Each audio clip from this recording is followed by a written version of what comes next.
नेपालमा अमेरिकी चासो बढिरहेका बेला उत्तरी छिमेकी चीनको प्राथमिकता र चासो पनि नेपालप्रति बढेको छ। चिनिया कम्युनिस्ट पार्टीको महाधिवेशनको एक महिना अघि नेपाल भ्रमणमा आएका चीनको राष्ट्रिय जनकङ्ग्रेस स्थायी समितिका अध्यक्ष ली चान्सु मङ्गलबार दिनभर उच्च स्तरीय भेटवार्तामा व्यस्त बने। सभामुख अग्निप्रसाद सापकोटाको निम्तोमा 4 दिने नेपाल भ्रमणमा आएका उनले प्रधानमन्त्री शेरबहादुर देउबा, प्रमुख प्रतिपक्षी दल नेकपा एमालेका अध्यक्ष केपी शर्मा ओली, नेकपा माओवादी केन्द्रका अध्यक्ष पुष्पकमल दाहाल प्रचण्ड, राष्ट्रिय सभाका अध्यक्ष गणेश प्रसाद तिमिल सिन्हासँग भेट गरे। प्रतिनिधि सभाका सभामुख अग्निप्रसाद सापकोटासँग नेपाल ओर्लिएकै दिन हिजो सोमबार भेटवार्ता गर्नुका साथै विभिन्न समझदारी पत्रमा हस्ताक्षर गरे। सोमबार राति चान्सुको सम्मानमा सापकोटाले रात्रि भोजको आयोजना गरेका थिए। सोमबार र मङ्गलबार गरी सदन र सरकार प्रमुख तथा मुख्य राजनैतिक दलका प्रमुखसँगको भेट सकेका चिनिया नेताले राष्ट्रपति भण्डारीसँग आज बुधबार भेट गर्दैछन्। प्रधानमन्त्री देउबाले नेपालमा चीन विरोधी गतिविधि हुन नदिने प्रतिबद्धता जनाएका छन् भने सभामुख सापकोटासँगको भेटमा नेपाल र चीनबीच संसदीय गतिविधि र उच्च स्तरीय भ्रमण बढाउने समझदारी पत्रमा हस्ताक्षर भएको छ। ओलीसँग belt and road initiative BRI कार्यान्वयनमा चान्सुले जोड दिएका छन्। प्रचण्डले पनि द्विपक्षीय हितमा विभिन्न प्रतिबद्धता जनाएका छन्। चिनिया नेतालाई भेट्न माओवादीका अध्यक्ष प्रचण्ड सहितको टोली नै पुगेको थियो। चीनका तेस्रो वरियतामा रहेका नेता चान्सुले नेपालका शीर्ष व्यक्तिसँग गरेका हरेक भेटमा द्विपक्षीय सुरक्षा चासो र हितबारेका अभिव्यक्ति दिएका छन्। उनको मुख्य चासो चिनिया सुरक्षा नै रहेको हरेक भेटमा देखिएको छ। नेपालमा प्रतिनिधि सभा र प्रदेश सभा निर्वाचनको तयारी भइरहेको बेला उनी रुस सहितका 4 देशको भ्रमण कार्यतालिका अन्तर्गत नेपाल आएका हुन्। कूटनीतिक मामलाका जानकारहरूले भ्रमणलाई नेपालमा हालैका महिनाहरूमा बढिरहेको अमेरिकी चासोसँग जोडेर हेर्नुपर्ने मान्यता राखेका छन्। नेपालले भन्दा पनि चिनियाहरूले आफै चासो दिएर भ्रमण भएको हो। अमेरिकाबाट पनि नेपालको नियमित भ्रमण भइरहेको बेला चीनले त्यसलाई पनि नजिकबाट नियालिरहेको छ। राष्ट्रपति शीलाई पार्टी नेतृत्वमा निरन्तरता दिने ठानिएको चिनिया कम्युनिस्ट पार्टीको 20औं राष्ट्रिय कङ्ग्रेसको सम्मेलन अक्टोबरको मध्यमा बेजिङमा हुँदैछ। सन् 2019मा चिनिया राष्ट्रपति सी जिनपिङले नेपालको भ्रमण गरे यता नेपाल आउने उनी सबैभन्दा वरिष्ठ चिनिया अधिकारी हुन्।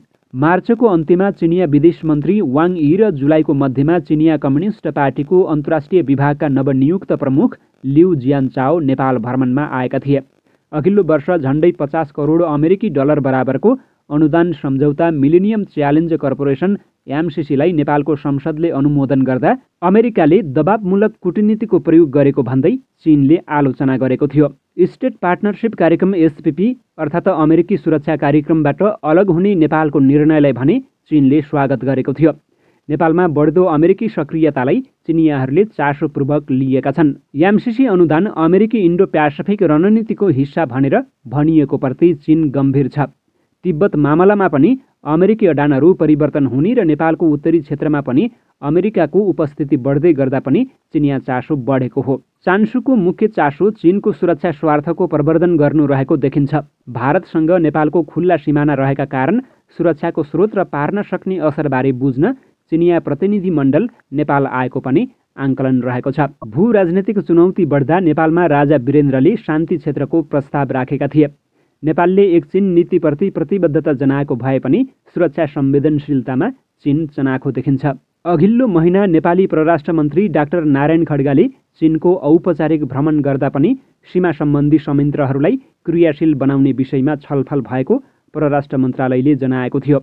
अमेरिकी सभामुख न्यान्सी पेलोसीले गरेको ताइवान भ्रमणका कारण अमेरिका र चीनबीचको कूटनीतिक तनाव चुलिएको केही समयपछि चिनिया नेताको भ्रमण भएको हो। प्रधानमन्त्री शेरबहादुर देउबाले चीन विरुद्ध नेपालमा कुनै पनि गतिविधि गर्न नदिने प्रतिबद्धता व्यक्त गरेका छन्। जनवादी गणतन्त्र चीनको राष्ट्रिय जनकङ्ग्रेस स्थायी समितिका अध्यक्ष ली चान्सुको नेतृत्वमा आएको चिनिया प्रतिनिधि मण्डलले मङ्गलबार सिंहदरबारमा गरेको भेटवार्तामा देउबाले यस्तो प्रतिबद्धता व्यक्त गरेका हुन्। देउबाले नेपालको परराष्ट्र नीति पञ्चशीलको सिद्धान्तमा आधारित रहेको जानकारी दिँदै नेपाल एक चीन नीतिप्रति प्रतिबद्ध रहेको उल्लेख गरे।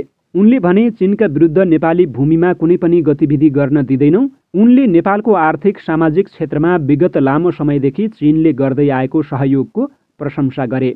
हिजो सोमबार सभामुख अग्निप्रसाद सापकोटासँग भएको 2 देशबीचको सम्झौताप्रति खुसी व्यक्त गरेका छन्।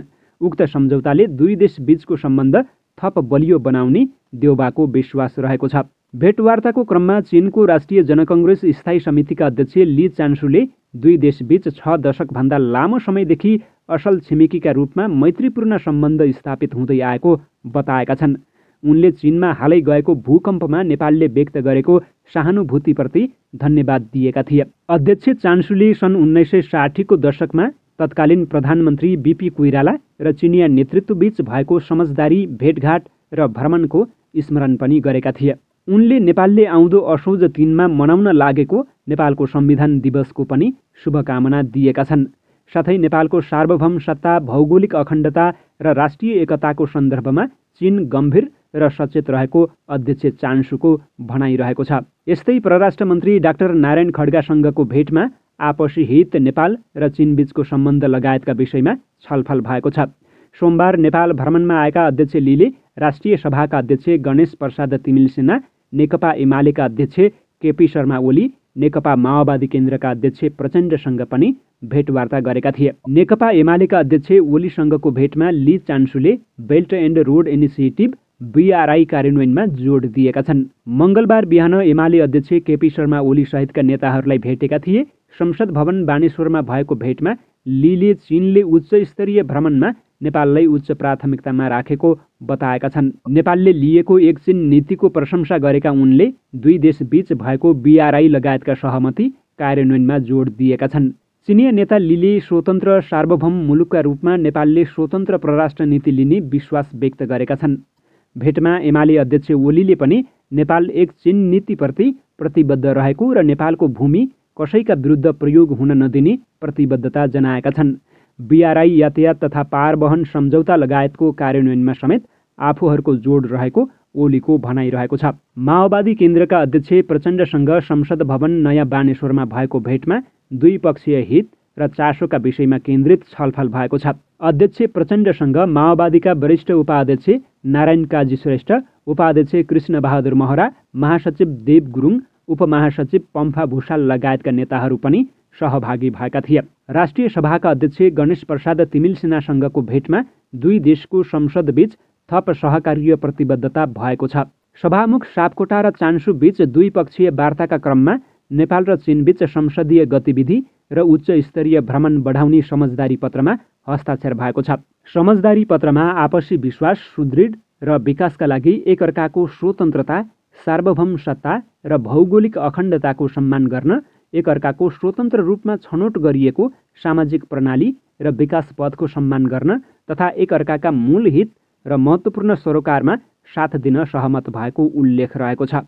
चिनिया राष्ट्रपति सी जिनपिङका दाहिने हात मानिने अर्थात् विश्वासपात्र अध्यक्ष ली सोमबार 67 सदस्यीय टोलीको नेतृत्व गर्दै नेपाल आएका हुन्। चिनिया प्रतिनिधि मण्डलले भ्रमणका क्रममा भक्तपुर स्थित दरबार क्षेत्रमा भूकम्पपछि पुनर्निर्माण भएका संरचनाको अवलोकन भ्रमण गर्ने कार्यक्रम रहेको छ। भेटवार्ता र अवलोकन सकेर चान्सु बिहीबार स्वदेश फर्कने कार्यतालिका रहेको छ। उनी सोमबार त्रिभुवन अन्तर्राष्ट्रिय विमानस्थलमा ओर्लिएदेखि नै काठमाडौँको सडक र सवारी जाम अस्तव्यस्त हुँदा चौतर्फी आलोचना भएको छ।